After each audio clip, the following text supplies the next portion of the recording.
Hey, what's up, boys and girls? CheFPV here. Just wanted to take a quick minute to talk about the Monoprice Mini 3D printer.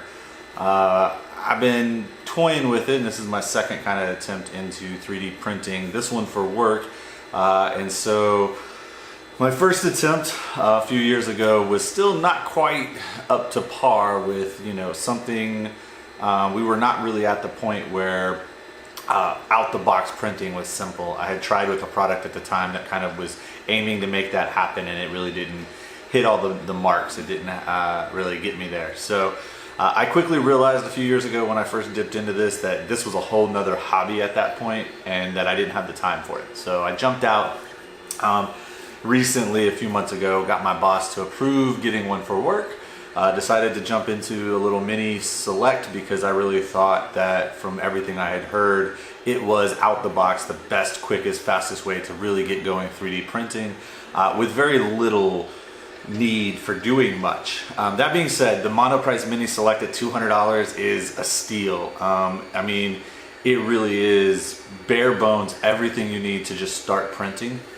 That being said, if you want to print TPU or ABS or anything else, besides PLA, you will need a few things that you'll need to print, and they're all pretty much on Thingiverse. And the Monoprice Select, for guys in the quad world especially, is a lot like a Tyrannus radio. It has so much content on YouTube about what you need to do and how to run it and what to do this, and if you're having problems with this, what to do. So I'm not going to really make any kind of videos on, go do this, this is how you do this is how you do that. I'm just going to kind of give you my tips and everything that I've kind of learned in the past 2 months or month and a half since I've been working with it. When you first get your Monoprice Mini Select, especially from Amazon, double check that it's not used. When you open the box, check the print head, make sure there's no plastic melted on it. It should look like it's been packaged at the factory. It should have tape around the arm, keeping everything in place. If you at all think that it's been used, contact Amazon or whoever and get it sent back. I had a unit come to me that was used when I opened it. I sent it back, I got a brand new one. They actually shipped me the new unit while the other one was on its way back. So be careful of that.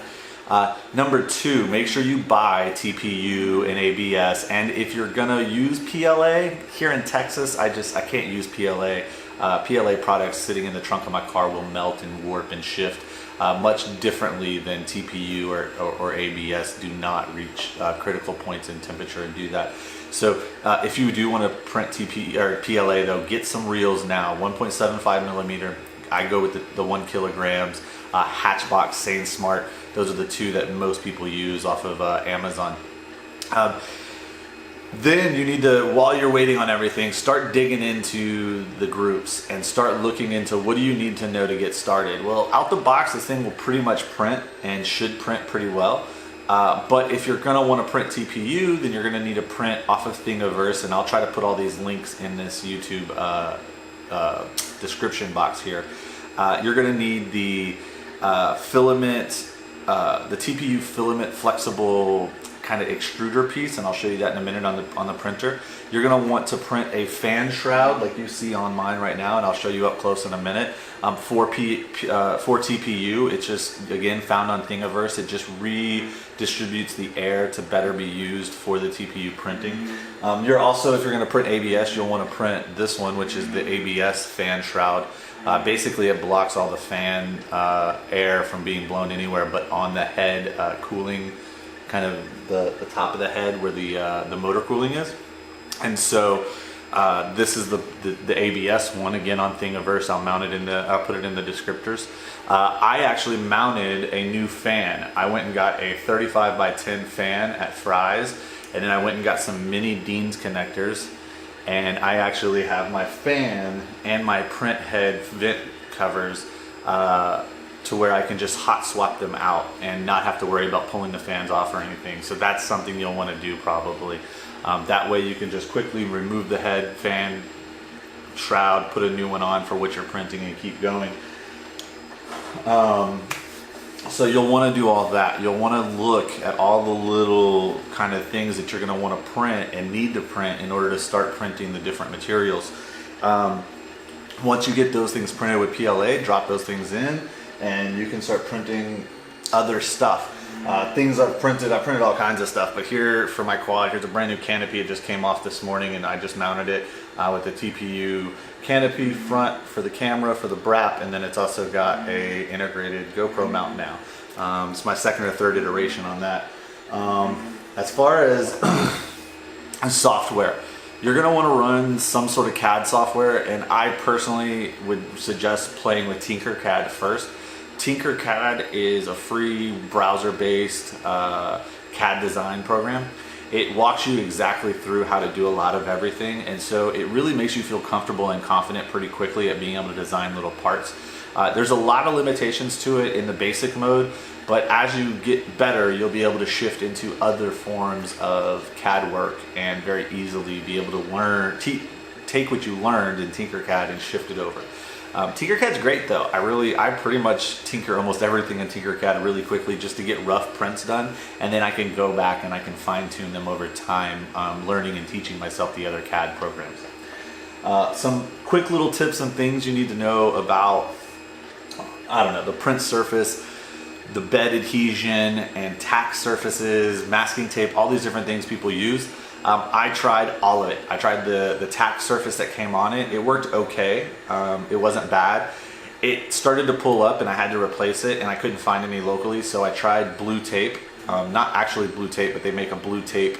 It's a full sheet of blue tape and I bought it at Fry's. It worked okay.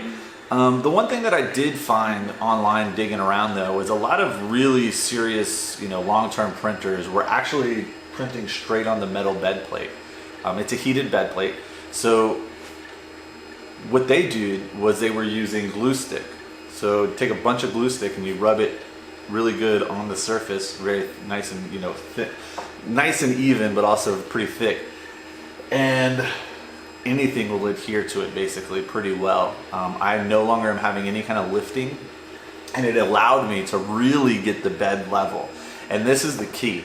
The bed leveling techniques that I've seen, and I've seen a few, I don't know if the one that I came up with is something different, but I could not get this thing level because the tables that I was working with were all out of level. The floors that the tables were on were not level either.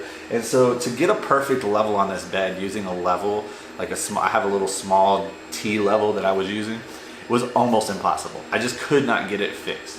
So this is my leveling tip. You take the sheet of paper trick and you get to the home axis and you get down really low and you look at the gap between the paper and and make sure the feel is right, that it's at the right height. And then you just leave the paper there and start dragging the bed or the print head around the bed and start feeling where it needs to go up and down because of the drag and how much it's either dragging or not dragging on the paper. And you can basically dial the entire bed in to the proper alignment rather than, you are leveling it, but basically you're just aligning the print head to the bed by double checking it across all of it. And I found that was the quickest, easiest way to get a surefire, straight level bed, one shot. It only took a couple minutes. I played with this thing for hours trying to get the level perfect by just turning keys, it just wasn't working. So my advice, take the tack paper off once you don't need it anymore, it's been used up or pulls. Get some glue stick, use just the bed as it is. That being said, you're gonna have to clean it up. To clean it up, you need a sponge, a nice clean dry sponge, just nothing on it obviously, and not any kind of scratchiness. You do not want to scratch the bed. And then some isopropyl alcohol and a straight razor blade. So for me, I soak this pretty well on the sponge and I start to wipe it. That'll soften up the glue that's still there, and then you drag very carefully without scraping into the print bed. You just drag this across the bed and it actually curls up all of the glue. And then you can take a paper towel, wipe the edge of the blade, do it a couple times. There you go, everything's nice and clear. Give it a nice one more wipe down with just some isopropyl. Let it dry, and then go ahead and layer it again with your glue for wherever you're going to be printing. So that's my advice as far as how I've been running my machine. It's been working great ever since I've been following all these little steps and figuring the little details out. The last week I've been running it with no tack paper or nothing, and it's just straight banging out prints. So pretty cool stuff. Like I said, stick to the Monoprice group, stick to the Monoprice YouTube videos. I will try to update the folks that follow me and what we do kind of in our little genre and how it's working for me. But the thing is working pretty dang good. I really am surprised with how plug and play and how out the box ready it was. It really is pretty much pull it out. You're still gonna have issues, you're still gonna run into little problems, but I mean, for not being a 3D print, print person and really dove deep into this for the last 2 years, I'm so glad I didn't, because this just made it so much more simple. So let's take a look a little closer real quick. All right, so we're gonna take a deeper look. Here we are, it's printing another TPU GoPro mount / pod cover for a different quad. You can see the shroud that I printed for the TPU print. So it's shooting the air in a little circular pattern right around the print head. Here is the fan and the shroud for ABS. And again, this one, instead of pushing the air through to the tip of the print, it's actually just blocking the air from going anywhere but around the heat sink of the print head itself.